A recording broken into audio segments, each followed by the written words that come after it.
ഒരു മുംബൈയിലാണെങ്കിൽ നമ്മുടെ മനുവാണെങ്കിൽ തൻ്റെ ഓഫീസ് വർക്കും കാര്യങ്ങളൊക്കെ ചെയ്തുകൊണ്ടിരിക്കെ അലീന വിളിക്കുന്നതാണ് കാണാനായിട്ട് സാധിക്കുക.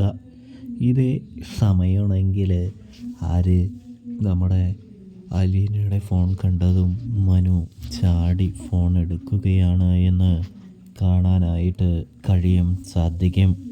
ഇതേ സമയം മനുവിനോട് അലീന ചോദിക്കുകയാണ്, എന്താ മനുവേട്ടാ തന്നെ മറന്നുപോയോ എന്ന് ചോദിക്കുന്നത് കാണാൻ കഴിയും. ഇതേ സമയം നിന്നെ ഞാൻ മറക്കാനോ അലീനെ, നല്ല കഥ, നിന്നെ ഞാൻ ഒരിക്കലും മറക്കില്ല എന്ന് പറയുന്നത് കാണാനായിട്ട് കഴിയുന്നുണ്ട്. കാരണം നീ എൻ്റെ ഹൃദയത്തിലല്ലേ വസിക്കുന്നത് എന്ന് ചോദിക്കുന്നത് കാണാൻ സാധിക്കും. അപ്പോഴാണെങ്കിൽ അലീന പറയാണ്, മനുവേട്ടൻ എന്നെ വിളിക്കാതായപ്പോൾ ഞാൻ വിചാരിച്ചു മനുവേട്ടൻ എന്നെ അതായത് മറന്നെന്ന്, കൂടാതെ തന്നെ മനുവേട്ടൻ എന്നെ ഉപേക്ഷിച്ചു പോയെന്ന്, എന്നോടുള്ള സ്നേഹം കുറഞ്ഞെന്ന്. ഇതേ സമയമാണെങ്കിൽ നമ്മുടെ മനുവാണെങ്കിൽ പറയാണ്, എൻ്റെ അലീനെ, എനിക്ക് നിന്നോടുള്ള സ്നേഹം കുറയുമെന്ന് നിനക്ക് തോന്നുന്നുണ്ടോ എന്ന് ചോദിക്കുന്നു. അങ്ങനെ എന്തെങ്കിലും സംഭവിക്കുകയാണെങ്കിൽ പിന്നെ ഈ മനു ഈ ലോകത്ത് തന്നെ ഉണ്ടായിരിക്കില്ല എന്ന് നിനക്കറിയാവുന്നതല്ലേ എന്ന് ചോദിക്കുന്നത് കാണാം. അതൊക്കെ എനിക്കറിയാം, എന്നിരുന്നാലും ഒരു ഭയം എന്ന് പറയുമ്പോൾ അത് സാരമില്ലെന്നേ, എല്ലാം ശരിയാകും. ഞാൻ വിളിക്കാതിരുന്നത് വേറെ ഒന്നുകൊണ്ടുമല്ലെന്നേ, നിൻ്റെ തിരക്കിനിടയിൽ ഞാനൊരു ശല്യമായി, ഒരു ബാധ്യതയായി മാറണ്ട എന്ന് വിചാരിച്ചിട്ട് കൊണ്ടാണ് എന്ന് പറയുന്നു. അകന്നിരുന്നെന്ന് കരുതി നീ എൻ്റെ അടുത്ത് തന്നെയുണ്ട് എന്ന് പറയുന്നു. ഇപ്പോൾ എനിക്ക് യാതൊരു ഭയമോ പേടിയോ ഒന്നും തന്നെയില്ല. കാരണം നീ ഏറ്റവും സേഫായിട്ടുള്ള സ്ഥലങ്ങളിൽ ഒന്നിൽ തന്നെയാണ് നിലയുറപ്പിച്ചിരിക്കുന്നത്. പിന്നെ ഞാൻ എന്തിനു പേടിക്കണം, ഞാൻ എന്തിനു ഭയക്കണം എന്ന് ചോദിക്കുന്നത് കാണാൻ സാധിക്കുന്നു. ഇതിനെല്ലാം പുറമെ നമുക്ക് കാണാൻ കഴിയുന്നത് എന്ന് പറഞ്ഞാൽ നമ്മുടെ അലീന മനുവിനോട് പറയാണ്, എനിക്ക് വിധിച്ചിട്ടുള്ളതെല്ലാം എന്നെ വിട്ട് എവിടെയും പോകാറൊന്നുമില്ല, എൻ്റെ കൈകളിൽ ഭദ്രമായി എത്തുക തന്നെ ചെയ്യുമെന്ന് പറയുമ്പോൾ പിന്നെ നീ എന്തിനാണ് പേടിക്കുന്നത്? ഒന്നുകൊണ്ടും പേടിക്കണ്ട, ഞാൻ നിന്നെ വിട്ട് എവിടേക്കും പോകില്ല എന്ന് പറയുന്നത് കാണാൻ സാധിക്കുന്നുണ്ട്. ഇതേ സമയം മനുവിനോടും ഗുഡ് നൈറ്റ് പറഞ്ഞ് അലീന വയ്ക്കുമ്പോൾ മനു തിരികെ പറയുന്നതും കാണാൻ കഴിയും. തുടർന്നാണെങ്കിൽ കിടക്കുന്ന നമ്മുടെ അലീനയെ ഡോറ് തട്ടി സ്റ്റാൻലി വിളിക്കുകയാണെന്ന് കാണാം. ഇതേ സമയമാണെങ്കിൽ, മോളെ, നീ ഈ ഒരു തവണ തോറ്റു തരണം, ഈ പപ്പയ്ക്ക് വേണ്ടി തോക്കണം എന്ന് പറയുന്നത് കാണാൻ സാധിക്കും. അലീന പറയാണ്, ഞാൻ നിരവധി തോറ്റു കഴിഞ്ഞതാണ്, ഇനി പപ്പയ്ക്ക് വേണ്ടി തോൽക്കാനായിട്ട് തനിക്ക് ഇപ്പോൾ സാധിക്കില്ല എന്ന് പറയുമ്പോൾ ഈ പ്രാവശ്യം ഒരു വിട്ടുവീഴ്ച ചെയ്തൂടെ എന്ന് ചോദിക്കുന്നത് കാണാം. എല്ലാ തവണയും വിട്ടുവീഴ്ച ചെയ്ത് ഞാൻ പരാജയത്തിൻ്റെ പടുകുഴിയിൽ നിൽക്കുകയാണ് എന്ന് പറയുന്നു. എന്നിരുന്നാലും പപ്പയ്ക്ക് വേണ്ടി ഞാൻ എന്ത് ചെയ്യാം, പരാജയം സമ്മതിക്കാമെന്ന് പറയുന്നു.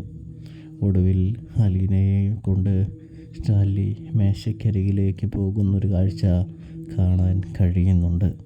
അങ്ങനെ ലൈം ജ്യൂസ് കുടിച്ച് എൻ്റെ പാസ്റ്ററിങ് അവസാനിപ്പിക്കാനായിട്ട് പറയുന്നതും ലൈം ജ്യൂസ് കൊടുക്കുന്നത് കാണാം.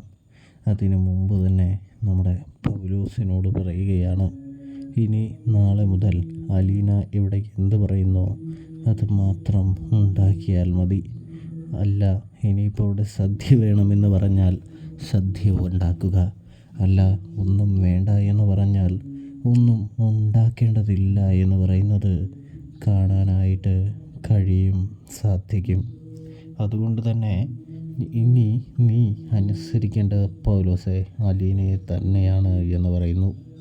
നിനക്ക് എന്തെങ്കിലും പറയാനുണ്ടോ എന്ന് ചോദിക്കുന്നു. അപ്പോൾ സാബ്, ഞാനിതുവരെയും നല്ല ഭക്ഷണവും കാര്യങ്ങളും അല്ലേ ഉണ്ടാക്കിയിരുന്നത്, ഒരു കുറ്റവും ഉണ്ടായിരുന്നില്ലല്ലോ എന്ന് ചോദിക്കുമ്പോൾ ഇതുവരെ ഓക്കെയാണ്. നാളെ മുതലുള്ള മാറ്റത്തെക്കുറിച്ചാണ് ഞാൻ പറഞ്ഞത്. നിനക്ക് അലീനയെ അനുസരിച്ച് ഇവിടെ നിൽക്കാൻ കഴിയില്ലെങ്കിൽ നിനക്ക് നിൻ്റെ പെട്ടിയൊക്കെ എടുത്ത് പോകാവുന്നതാണ്. അതിന് യാതൊരു കുഴപ്പവുമില്ല എന്ന് പറയുന്നത് കാണാൻ സാധിക്കും. പൗലോസൊന്നും പറഞ്ഞില്ല എന്ന് പറയുകയാണ്. അപ്പോഴാണെങ്കിൽ നമ്മുടെ പൗലോസാണെങ്കിൽ തനിക്ക് ആലോചിക്കാൻ സമയം വേണമെന്ന് പറഞ്ഞു കൊണ്ടുപോകുന്നു.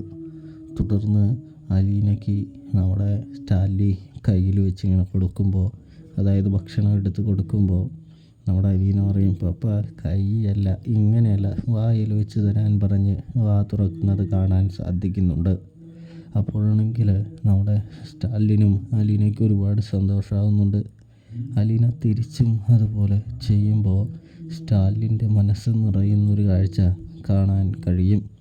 തുടർന്ന് അലീന പോയി വല്യപ്പച്ചനെ വിളിച്ചു കൊണ്ടുവരുന്നൊരു കാഴ്ചയാണ് കാണാൻ സാധിക്കുക.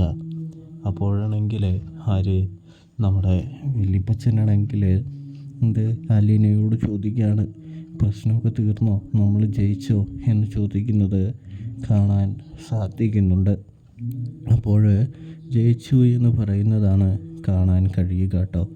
എല്ലാ പ്രശ്നവും തീർന്നെന്നും നമ്മൾ ജയിച്ചു എന്ന് പറയുന്നതും കാണാൻ സാധിക്കുന്നു.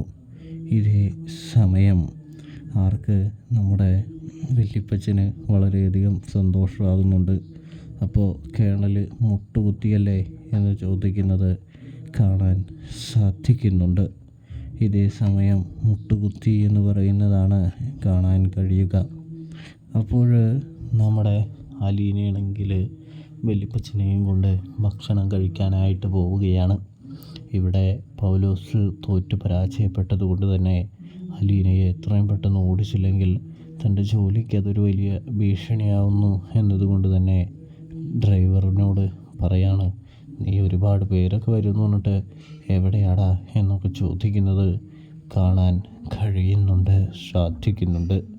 ഒടുവിൽ നമ്മുടെ ഡ്രൈവർ പൗലോസിൻ്റെ നിർദ്ദേശപ്രകാരം റീത്തയെ വിളിച്ച് കാര്യങ്ങളൊക്കെ പറയുകയും റീത്ത എൽസമ്മയായിട്ട് വരുമ്പോൾ ഒടുവിൽ റീത്തയ്ക്ക് തന്നെ പണി കൊടുത്തുകൊണ്ട് എൽസമ്മ അലീനയെ ചേർത്ത് നിർത്തുന്നതും കാണാനായിട്ട് സാധിക്കുന്നുണ്ട്.